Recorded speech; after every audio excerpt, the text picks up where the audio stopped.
Hello and welcome to the Movie Bunker podcast. It's me, Matt. Hello, it's me, Chris. This is like my new chipper way of saying Movie Bunker podcast. Yeah, it's very nice. Difficult to say, some might say. Yeah, why does I just ejected all of the vowels and just went with the with the consonants? What do we do then, Matt, on the Movie Bunker podcast? Well, interesting you should ask, Chris. If you're not familiar with our format, what we do is we go around, we pick up all the bargain bin movies, the poorly rated films in the never-ending quest of finding one that isn't deserved of its place in its review score. Sometimes we get guests along, like today, and they give us their sort of guilty pleasures of films that have been poorly rated, but they disagree with the rating. And today, who do we have, Chris? We have Emily Murray, who's a film critic and journalist, and we talk about a fantastic movie, Music and Lyrics, starring Hugh Grant and Drew Barrymore. Hello and welcome to the podcast, Emily Murray. Hello. This is your first time on The Bunker. It is. I'm very excited to be here, coming from isolation. So, yeah, what's the movie you've chosen for us to talk about today? I've chosen Music and Lyrics, the Hugh Grant, Drew Barrymore rom-com. When you think of the biggest bands of the 80s, you think of pop. I said I wasn't gonna lose my head, but then pop goes my heart. Did you ever hear of the band Pop? Yeah, of course. Everybody has. They had that ridiculous hair, those ridiculous outfits, and oh my God, you're one of them. I can't lose this feeling. Alex Fletcher has one last shot at fame. The show is called Battle of the 80s Has-Beens. We did actually break up in 1992, so technically I'm a 90s has-been. All he needs Cora Corman, bigger than Britney and Christina put together. is a hit. I can't possibly write a hit song for her by Friday. Give it up, I'm a bad hot witch. No. But with some magic, I just might switch. I would love to talk to you about maybe writing some lyrics. I'm just here to cater to the plants. That one is plastic. I met that guy from that band you used to like. He invited me to come see him perform tonight. Gary, I'm going out! Oh my God! Now, girls, be honest. Are these pants too tight? I'll do it. It doesn't have to be perfect, just spit it out. I really wanted to talk to you. About the fact that unfortunately we're going to have to leave early to finish the last verse of this song. A melody is like sex. I so get that. But then as you get to know the person, that's the lyrics. Their story. Goodbye. Who they are underneath. How's my hit songwriter? I slept with Sophie. You slept with Sophie? I think she's up. I gotta go. All I wanna do is find Hugh Grant, Grin? Grin again? There is a little something. No, there's a lot of something. Drew Barrymore, Best time I've had in the last 15 years was sitting at that piano with you. That's wonderfully sensitive, especially from a man who wears such tight pants. It forces all the blood to my heart. I've been sleeping with a clown above my bed. Clown is not right. What is that word? Cloud. Why would you have a Possibly cloud in your bed? Let me tell you, it would not be the first time.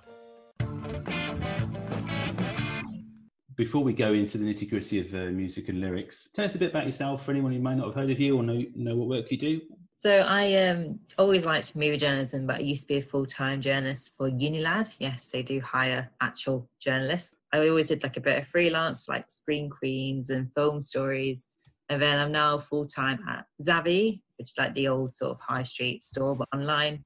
I run their social and also head of their editorial. But yeah, I often pop up in Film Stories and sometimes on the BBC, depending upon what kind of mood and if I'm willing to get up at 5 a.m. for BBC breakfast. So it's good fun. What kind of kicked it all off? Well, I used to be really scared of going to the cinema. Like, I would just cry and cry as a kid and just never went. So I don't think I went, like, growing up at all. And then I really liked Batman comics. So when I saw about The Dark Knight, I was like, I want to go see that movie. My mum and dad were like, but you hate cinema. You're scared of the dark and you also don't like loud noises. But I went for my birthday and it just, changed my life because it's such a fantastic movie and just really spoke to me, I think. And then from there, it just took off. It's funny, isn't it, how most people obviously love movies, and everyone kind of enjoys films, but there's a distinction between people that move on to write about it and become really passionate about it, to people that just like, oh yeah, I like to watch a movie on a Friday night. Yeah. But there's a real kind of moments when film takes hold of you and just becomes you get quite possessed by it. And most of the guests that we've had on the show have basically said exactly the same thing. For me, it was Jim Henson and the creature kind of movies, and Dark Crystal. Oh, Jim Henson's incredible. Yeah. And I think for years, all I wanted to be was like a creature creator or a puppeteer. And I wish I'd done that with my life. But it was my dad who was like, my mum and dad were like, we're sick of you just talking to us about movies. Maybe you should do a blog. So put your thoughts down rather into them. So they have to listen to me talk about it with dinner. I put my thoughts down on a blog, and that for like, since I was like 13 for like 7 years, which was crazy. And then through that, I found a love of writing, and it all worked out. So music and lyrics, 2007, this was released. Yeah. It's billed as a comedy music romance. And it really is kind of everything in one, isn't it? In terms of what you want for like a couch movie. Yeah. It's perfect for like Friday night or any night of the week. I'll give a brief plot synopsis. A washed-up singer is given a couple of days to compose a chart-topping hit for an aspiring teen sensation, though he's never written a decent lyric in his life, which is debatable.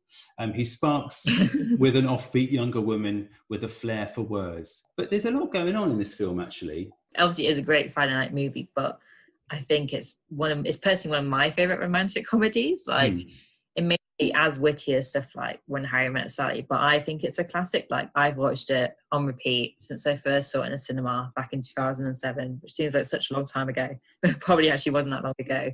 But like, I remember when my boyfriend's also a film critic, interviewed Hugh Grant, and he said to Hugh Grant, he was like, oh, my girlfriend's a big fan. Hugh Grant's like, well, yeah, like all women are. And then he was like, yeah, you went in one of her favourite movies, which is Music and Lyrics. And Hugh Grant was like, you're taking a piss, right? Because that movie's and Tom was like, no, seriously, she loves Music and Lyrics. I just think it's really like charming, and I quite like how humble and modest it is, and that's what appeals to me, makes it stand out. Directed and written by the same person, Mark Lawrence. And let's talk about a little bit about the cast as well, shall we, while we're here? Because this is when kind of Hugh Grant, I guess, was he was kind of a leading man, rom-com god at this point, would you say? Yeah, I would agree. Yeah, I think, but I liked first of all because I think Hugh Grant's always come across as a bit, going to be really Midlands now, a bit mardy. Like, he's always come across as a old grump. And I think in this role, he's Alex Fletcher. He is like a guy who had success a long time ago and is now really struggling. And I think Hugh Grant I find him partly laughing at himself maybe in this role, because Alex Fletcher is a bit grumpy, is a bit of an old timer. He has gone success. And then like long before he did it in Predator 2. And I just find that really like charming. And then obviously he works so well with Drew Barrymore. Like, her character's the complete opposite.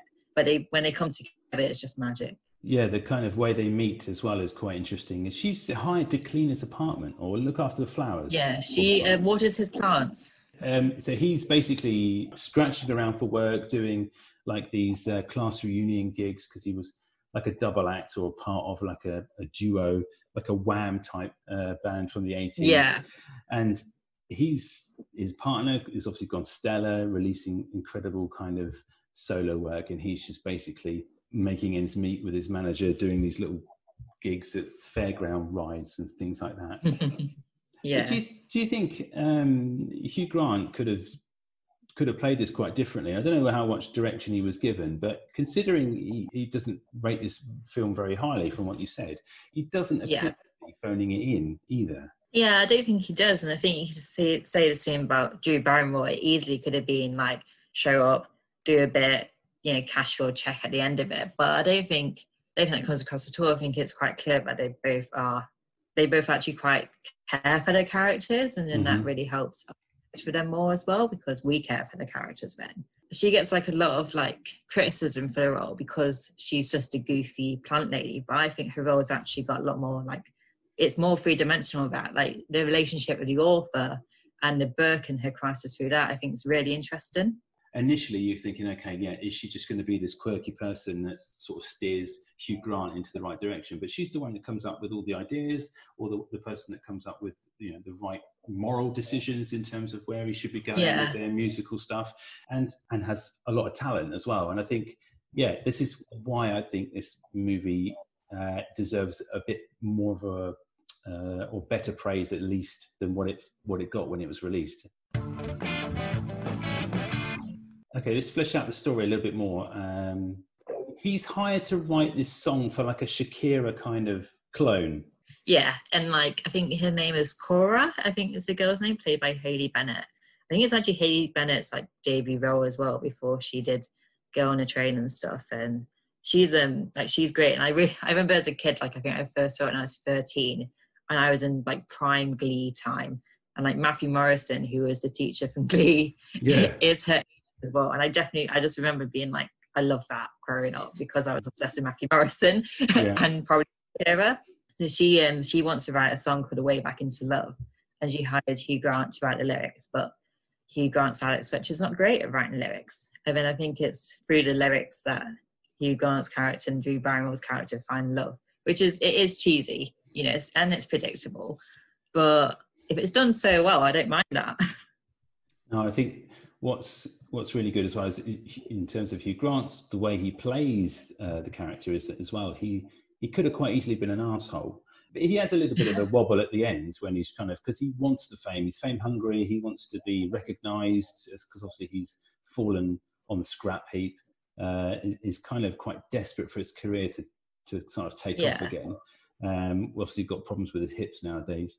What with all the pop sort of hip shake is what kind of their signature move was, wasn't it? Yeah. But he could have quite easily played this quite mean and mean-spirited. But he's always, all the time through the film, he's nice to her family. He's nice to the people he works with. He's nice to the fans. He's not like rude to anybody. He doesn't think he's better than them. His managers and him have a really good relationship.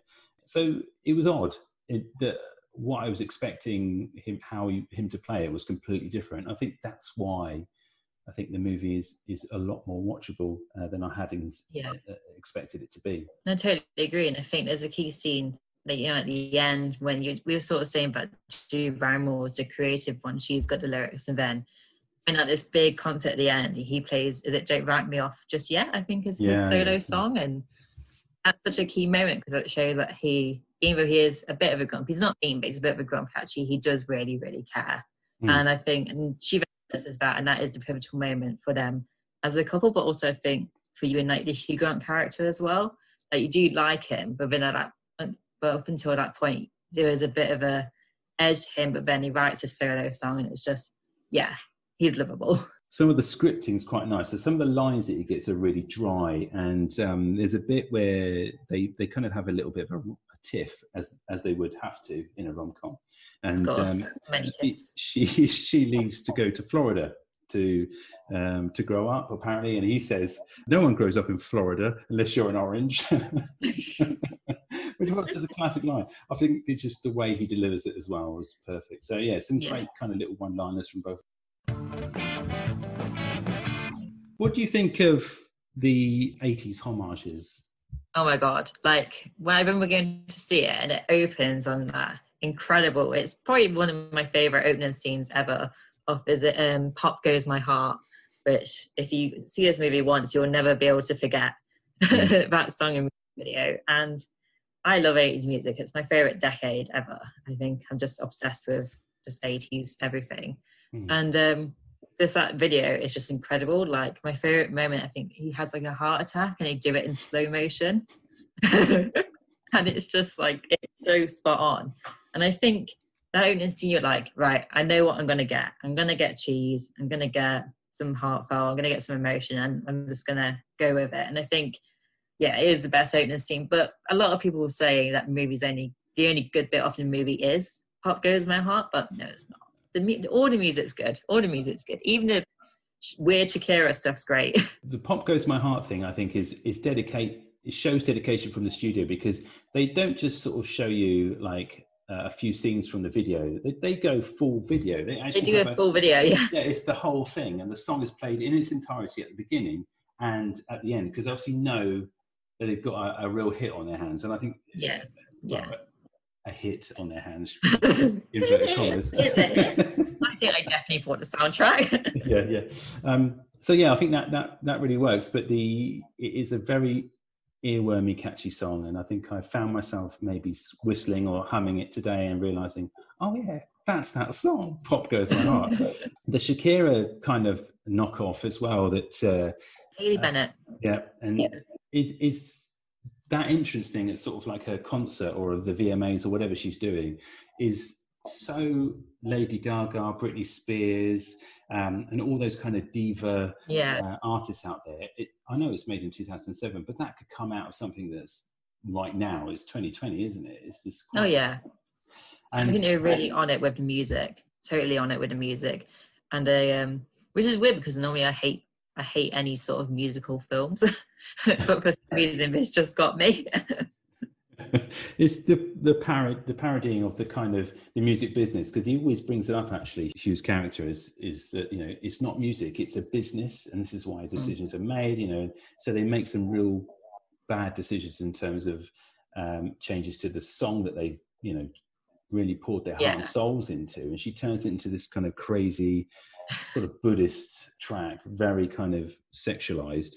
And instead of saying, whoa, hang on, this isn't right for the song. Well, Drew Barrymore's character does, but Hugh Grant is basically, yeah, this is the business. I'm going to get paid. This is going to launch my career, etc., etc. Those kind of observations of the music business and how music works potentially was really interesting and nice to see that kind of thrown in. Yeah, I think it was quite clever. I think people don't really respect like how smart the movie is. I think they just throw it as like a wishy-washy rom-com, when actually what it has to say about the music industry and sort of Hugh Grant's like self-reflection in a way. And I think there's like so much more going on than what meets the eye maybe at first. I made a little observation towards the end of the movie that the way it plays out, obviously they get together. It's not a spoiler to say that, but they get together at the end, and then they kind of have this play out where the song's played again, Pop Goes My Heart, obviously because we need to hear it again. And then there's this like montage of them living together and doing stuff and just getting on with day-to-day life, which I thought was really cute. And I realised this could have been like a sitcom, like a series. It could have. I've never thought that before, but yeah. The adventures of these two characters writing music from his living room, with her watering the plants and then sitting down writing lyrics. And each episode could be kind of they're given a job to write a song for a different artist, and they could parody all these different types of artists and rappers to whatever, because they're now hot property in kind of the music industry. And just those little snippets of them working together and how nice they were to each other and how polite and kind they both seemed to be and how they got each other's personalities. Just thought it had legs to be like a spin-off of something. Yeah, I've never thought about that, but now I want to see that. It's a shame Hugh Grant doesn't rate the movie clearly as highly as we do. But maybe it could be resurrected. I mean, maybe they could just recast these two guys and just have like a Netflix serial. Yeah, and the joke could be, instead of the 80s music, it could be like early 2000s music, like way back into love and Don't Write Me Off Just Yet. Yeah. Well, I mean, just Hollywood, call me. I mean, I've written it down, and it's on audio now. So I came up with the idea first. I don't think it's on any streaming services at the moment. I couldn't find it at the moment. No. But if you've got £2.99 to spare, watch it on YouTube. Totally worth it. You don't even have to watch it in HD. You get the vibe from the music. And it's a great movie for these like strange times as well, because it's easy going. It's a sense of a system, and there's no reality where Hugh Grant is that good of a singer. And he's definitely a weak link. Do you think I think he's even auto-tuned in the bits where he's not. He is auto-tuned. I think I was reading like some trivia earlier, and he wanted to try to sing it live. Yeah. And they tried. He said it was so bad he asked them to do the auto-tune pre-recorded version instead. But better than Pierce Brosnan, the Mamma Mia. Like, oh God, any day. I think it's such a funny film, and some of my favorite bits of humor is with his manager, who is, I can't really act his name, but he pops up in everything. And his manager's great, and then also like Drew Barrymore's sister as well, who's like pop obsessed. Like, she's fantastic as well. I think it's nice that you've got these surrounding characters who are just as charming, and I think the two main characters, Alex and Sophie, wouldn't work quite as well without them. Yeah, Brad Garrett, you would have seen in loads of stuff. Everybody Loves Raymond is probably the most recognisable thing. He's been in loads of other stuff, but yeah, he's great, and he's great in everything he's in. He's such a watchable character, such a big presence on screen. Yeah, he does definitely make it because they're so nice to each other, and that's the thing as well. There's not that kind of bitter sort of snappiness that you might get from a manager and a client. They're kind of really, really warm and look out for each other, which I think is quite kind-hearted. This movie, and I think that, as I said earlier on, it really helps when you've kind of exhausted your watch list in this Corona lockdown. This is something you've got to watch. I think it should be top of the list. It's only like an hour 40. It won't take much of your time. No. It's fantastic, and you'll be singing "Pop Goes My Heart" on repeat for the whole week. Yeah, and you can blame us. I think. You can blame us. I don't care. But I'm not going to apologise. Emily, is there anything else you'd like to say about this magnificent pop flick? I don't think so. Just, like you said earlier, Hugh Grant said, don't write it off just yet. Well, I think, it's going to be top of everyone's watch list now that we've sold it to them. And we have sold it. I mean, we did a good job of selling it to them. Emily, thanks ever so much for coming on and defending the honour of this fantastic movie. Happy to. Glad to. Where can we find you online, and what are you up to next? Although it's a silly question, but I know. What am I up to next? Not much, not going out. But it depends on what the situation is. I tweet at Emily V. Murray. I'm currently trying to watch as many classic movies that I've missed. I watched Shawshank Redemption for the first time the other day. Wow. I know. I'm very ashamed to say I've never seen it before. It just got, music and lyrics always takes priority. I'm sorry, but it just does. I hear you. So I currently shame myself on the internet by talking about classic movies I haven't seen. So if you want more of that, go to Twitter. Well, thanks again, Emily. And hopefully we'll get you back in the bunker sometime soon to talk about another fantastic misjudged movie. Lovely. That sounds good. If we were to draw a graph of my process, of my method, something like this. Sir Ian, action. Wizard, you shall not pass! Cut! Sir Ian. Nice interview, Chris. I don't think I've ever seen that film, if I'm honest. You should seek it out. It's like we mentioned in the interview, it's definitely a good sort of Friday night sofa film where you can just chill out and just take it in. Do you know what? I've got an unpopular opinion. I quite like Hugh Grant. I think he's all right. Yeah, he could take the mickey out of himself quite comfortably. He doesn't take himself seriously. I just like him in Paddington 2. That's what I like. Yeah, he's brilliant in that as well. Very good guy. Yeah. So again, if you like what you heard today, it would be great if you could pop online and write a review, download all the back catalogue. Because, listen to them again and again and again, because I think they just get funnier and funnier, don't they, Matt? Would you agree? Oh, I mean, it doesn't even matter what order you listen to, which is the weird thing. Just each one will be consecutively funnier than the last one. It's insane. Very much like the preferred order for watching of Star Wars, where people have put different. There's various threads around the internet about the best order to listen to our podcasts in. But you could be the decider of that and listen to it in any order you wish. There's a project for you whilst you're on isolation. Follow us on social media. We've got a website too. What's the website called, Matt? It's the Movie Bunker Podcast. So until next time, we've got an episode ready for your ears. Bunker down and see you soon. Bye.